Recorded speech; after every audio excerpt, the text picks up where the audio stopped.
York's classic rock. Q1043.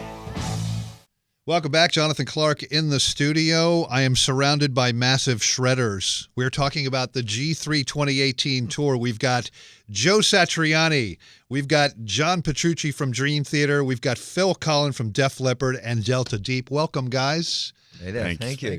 Thanks for coming by. Of course, Joe Satriani's new album, What Happens Next, which I will hold up right here. John Petrucci, a new Dream Theater album coming... Yeah, next year. Next year, 2019. 2019, yes. And Phil Collen, of course, Def Leppard on tour with Journey this summer, and the other band, Delta Deep, a band with Robert DeLeo from Stone Temple Pilots, which is really cool. That new album's called East Coast Live. G3 on tour now. All the tour dates and ticket info, satriani.com. Beacon Theater, New York City, February 16th, and NJ Pack, February 18th. So, John, you have been on this tour how many times now? This is my 8th time. I keep joking that I'm waiting for my jacket, like the SNL jacket, like for 8-timers. Yeah, you Club. should bring him out. Yeah. It's like Saturday Night Live, Alec Baldwin. Right, exactly. Something like that. Totally. And I'm waiting for it. But Get the gold Rolex. Yep. Or something like that. Would you settle for a purple hat? Purple hat will do. I'll take it. That hat, that's a nice hat. So you do a watch as well then? No. Sorry, Joe. Sorry, I started something I can't finish. Well, I came into this, I thought I was getting a jacket and a watch. Yeah, really. But it's just the first time for me. And this is the first G3 tour for you. And you're with two Italian guys from Long Island, so it doesn't get better than that. Absolutely. Apparently I've got what was the name? Colinetti. Yes, Collen. Oh, you added a vowel? Yeah, absolutely. Oh, fantastic. Yeah. And Joe, the idea for Phil joining came from a G4 camp. That's right. Yeah. So tell us, what is a G4 camp, and when did you do this with Phil? Last August in Carmel by the Sea. Beautiful. Out there in California. We had a G4 experience, which is like a 5-day total immersive guitar extravaganza. And the campers come and they get to hang out with us all day long, attend clinics, watch performances, hang out and jam with us. And Phil blew everybody away. Teaching some tricks and stuff like that as well? He just brought everything. He brought the experience and his musicianship to everybody, the beginners, the pros, and the rest of the stars that were part of the G4 experience. And we just had such a great time. There was wonderful chemistry on stage. And we were totally blown away when all of a sudden he made himself available for a G3 tour. So we're so lucky to have him. Well, I was reading that, and I was reading that, that Phil is traditionally in this band sort of vibe where you're playing concise riffs, you're playing concise, almost like Beatlesque in that sense. It's like you've got a solo here, take 4 bars, take 8 bars. Don't, go crazy because it's a song. We went 3.5 minutes, blah, blah, blah. But in this aspect, you get to stretch out a little bit, right? Yeah. With G3. So that's got to be fun, right? It's great. But I think the main thing is I get inspiration off of these two. It's like crazy every night. We actually creating music on the fly. So a lot of the time, especially on the jam part, someone will play something that's like, oh, what's that?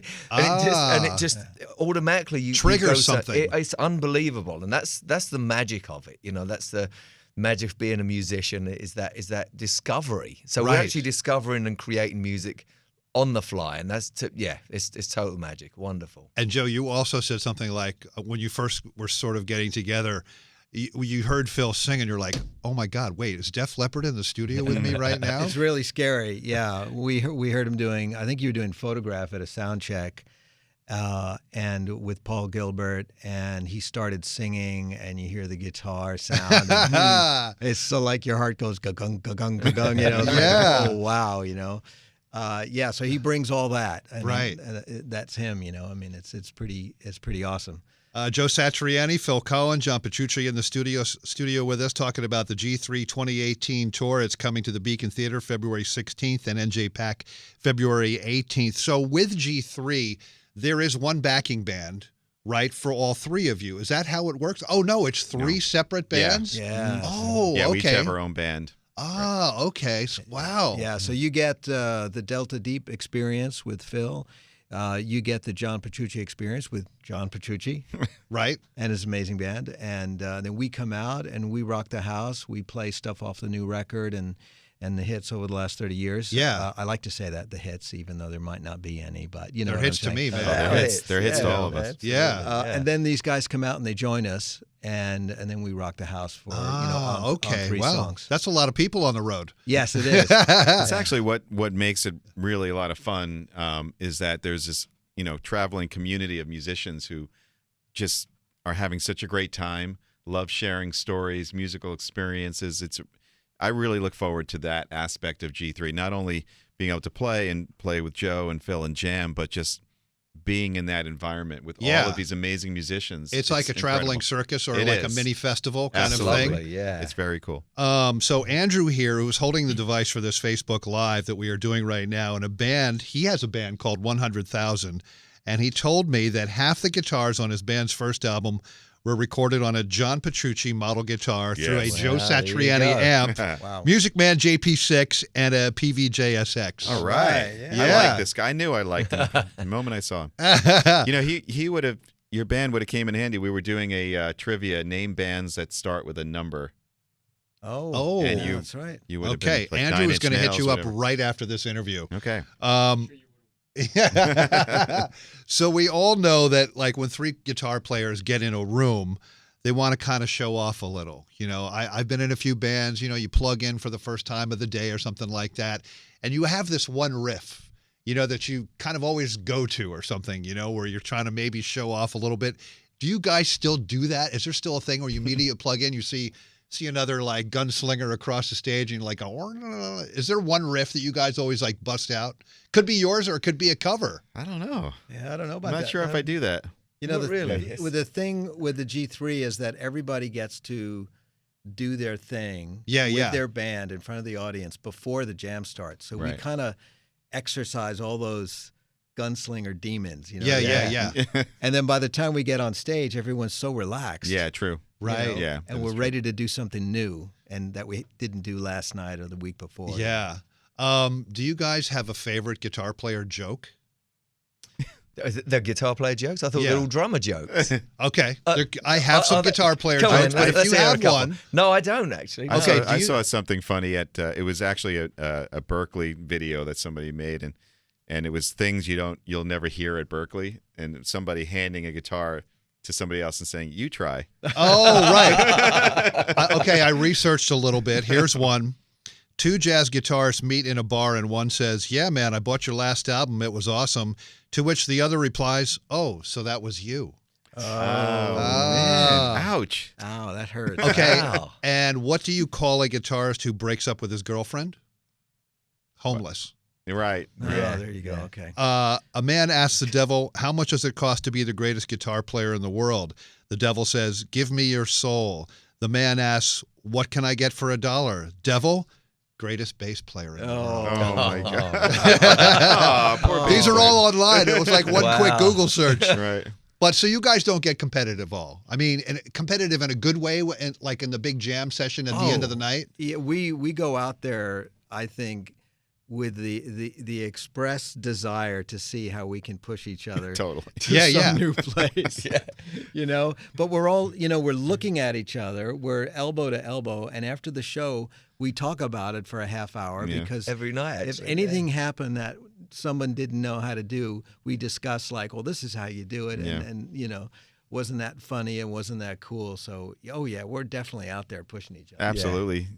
I want to ask you, because I had this thing. Steve Vai recently said there's one person he would like to take a guitar lesson from. Maybe you saw this. Animals as Leaders guitarist Tosin Abasi. Yeah, he's great. Yeah. So I ask all 3 of you, dead or alive, if you'd like to take a lesson from anybody, who would it be? Oh, wow. Who would it be, John? Well, speaking of Tosin, actually, he did my camp. Oh, he did? Yeah, okay. John Petrucci's Universe, and we're doing another one in August, and he'll be back. So Tosin's an awesome guy. For me, I would love to just know how Stevie Ray Vaughan did what he did, because it's the most ridiculous sounding guitar playing that, I just, some of the guys, like, I can kind of pick up and imagine, and I can figure out what he was doing, but I know it's a bluesy style, but just his approach. Yeah, if I could see that like right in front of me and kind of pick up like even 2%. I think it might have been like, 50% feel human. Yeah. I don't, It's insane to me. it's kind of like, when you watch Jeff Beck play and you don't see a massive guitar rack necessarily or an effects rack. Right. And you're like, oh, wow, he's just kind of like pulling that out of his It's soul. all right. It's all coming just straight from his hands. Or something like, you guys, anyone you'd like to take a guitar lesson from, dead or alive? Oh, Hendrix. Yeah, I figured absolutely. Yeah. Yeah. Jimi Hendrix. I got to play with Jeff Beck about a year ago, and he's exactly that happened. His pedal board went, this was in Japan, so they got rid of that, and they thought it could be the amp. They just put a brand new amp in. He just plugged in, and it was like totally Jeff Beck. It was like, whoa. So that's just a Fender Strat, and then it's like he's getting these same insane sounds from outer space. Totally. But Jimi Hendrix, yeah, absolutely.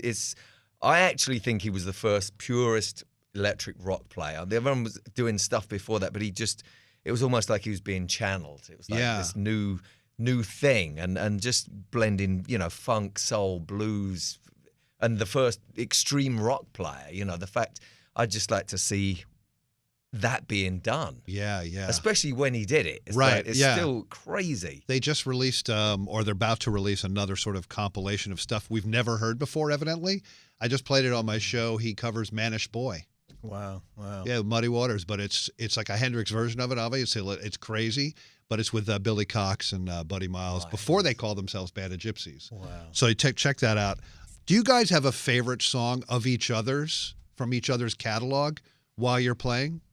I love Summer Song. Mm-hmm. I mean, every night, and it's the last song Joe does, so it's like, I put my in-ear monitors, so it's like listening to an album. And the other thing, both you guys actually, all these theaters have these speakers, and the out front sound is incredible. It sounds like the best live album. And you can hear it's crazy how good it sounds. Right? Unreal, yeah.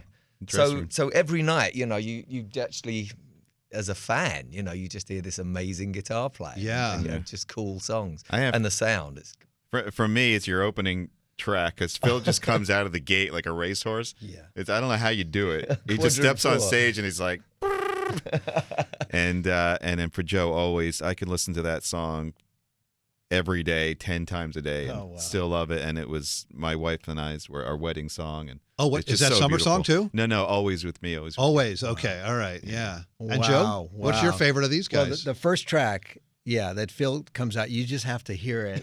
And the other thing is that you walk right out to the front of the stage. Yeah, exactly. There's no warming up. He goes past the monitors, and it's just like it's beyond turbocharged, 10 or 100%. Yeah, it's kind of scary. And as a guitar player, you're thinking, here's the funny thing is I have to wait for the whole show, and sometimes I've told these guys I watch the show. And I think this is the way to do it, but then it freaks me out because he starts like already, at the top of the mountain, right? And he stays there, and then John comes out, and he freaks me out as well. So there are times where I just go to the dressing room, I turn off that little monitor, right, exactly, and I just sit there and Well, how do you think we feel when we have to join the jam? Joe's been playing for an hour. He's been shredding. He's all warmed up. He's all warmed up. Totally. Loose and warmed up. We walk out like, oh my God, the tail's between our legs. We are with Joe Satriani, John Petrucci, Phil Collen, G3 2018. The tour is coming to the Beacon Theater February 16th, NJ Pack February 18th. John, I got to ask you, Dream Theater fans were all really excited because you reconnected with Mike Portnoy. Mm-hmm. Any chance of you guys doing anything in the future, either with Dream Theater or anything else? I mean, we haven't talked about it. Mike and I, the funny thing is we recently on New Year's posted a photo of the two of us just because we were like, let's just post a photo. But we had been hanging out already for a few years. Yeah. Oh, okay. Yeah, it's all been good. Our you got to understand, in Dream Theater, like, we all started at the same time. We were like 18 years old. We all kind of got married around the same time. All of our wives are friends. All of the kids are friends. Oh yeah, so it goes way back. So we, it's like we've been in contact and in touch for so long. But no plans of doing anything together. But you never know. Yeah, and it's great. It's great to always have that stuff be smooth and friendly. And, right, of course. Band members change. It happens. and to keep things all nice and copacetic and friendly. That's Right, of course. The only way to go. Joe, your latest album, What Happens Next? Your highest charting debut in your history. Top 10, right? That's right. Yeah. That's got to feel good. Thank you. Nice. Yeah. What Happens Next is the name of it. And this album, we were talking about before we started, not your typical sort of Joe Satriani album where there's sort of like a theme going on in some cases. Yeah. This is really just a full-on sort of rock record. You've got Glenn Hughes on bass and vocals and Chad Smith. We know how that happened. I should say Glenn Hughes, he wasn't allowed to sing. Oh, he wasn't? He was not. And it was by design that he would come and channel all of his amazing musical energy into that bass guitar. And he did sing. Yeah. And the odd thing was that as he would do naturally, because that's he's born to do it. Right. I would secretly write down these little scats that he was doing. And after we finished the first 7 days of tracking, and he was going over some of his bass parts, I would go over my notes and I'd say, Glenn, on this song you started singing these things in between my melody lines. Can you play that? And I just sing it to him, and he would just play it. And on the bass, it sounded like his voice. It was really cool. That's really cool. Yeah. So he added all these little fills that actually came from his vocalizing. So it was an interesting way to sort of draw more. Well, that song Energy, man, as soon as I got it, I put it right on the show, man. I mean, it just sounds so great on the radio. Phil, Delta Deep, you have with Robert DeLeo from STP. And Debbie, what a singer. Oh, my God, crazy. Right? Yeah. Yeah. So how did that all come together? Well, she sung at our wedding, me and Helen. She's Helen's godmother, and she's known her, obviously, forever. And she, when I just heard her sing, she'd be around the house. Before long, we'd be singing together and playing a guitar or something, doing Motown stuff. Yeah. And we done a little charity thing at this place, the Gerson Institute in San Diego. And everyone's going, well, where can we buy this? And we're like, well, we're just goofing off. So we started writing some songs, and the next thing, I reconnected with Forrest Robinson, who's the drummer. He used to play with TLC and India RE. That's where I met him. So he can play.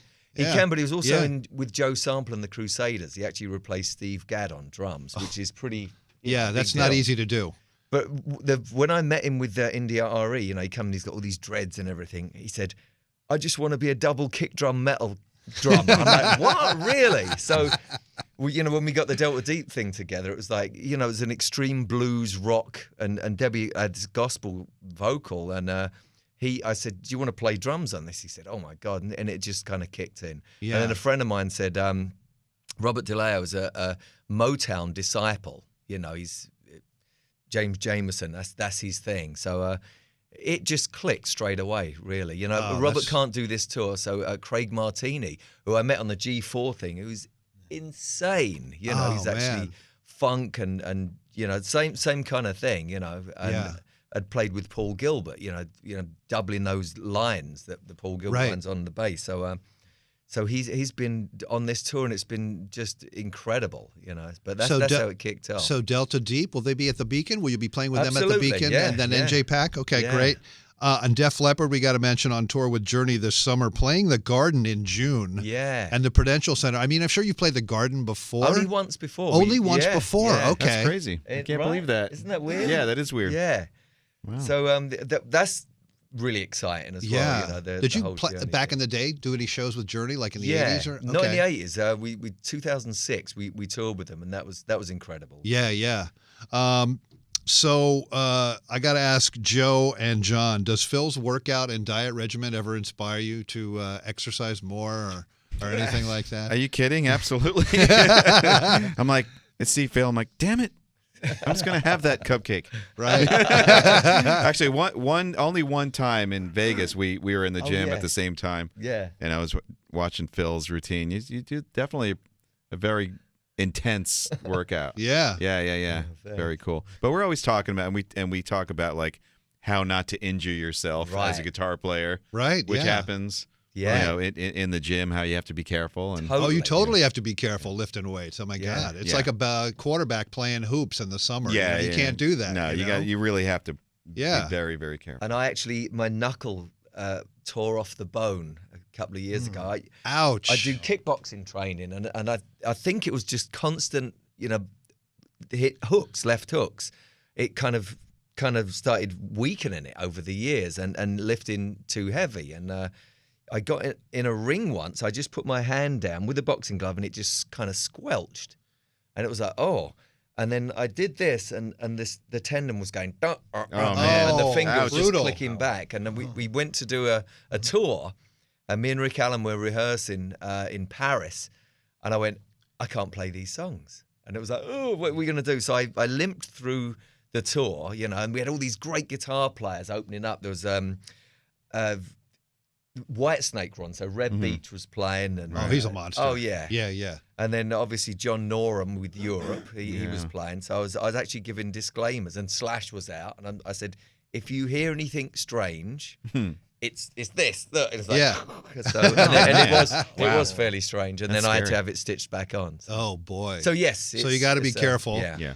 We are with the fabulous guitar players, Joe Satriani, John Petrucci, Phil Collen, the G3 Tour 2018. It's coming to the Beacon Theater February 16th, NJ Pack February 18th. Everybody go out and get Joe's new solo album, What Happens Next. John Petrucci, New Dream Theater 2019. Absolutely. We look forward to that. And Phil Collen, of course, Def Leppard on tour with Journey this summer. And his other band, Delta Deep, get the new album, East Coast Live. Guys, thank you so much. Pleasure. Thank you. Thank you. You know, all the tour dates, satriani.com. Make sure, because everybody's watching this on Facebook. So we'll see you at the Beacon Theater. And sounds good. Thank you guys so much. New York's classic rock, Q1043.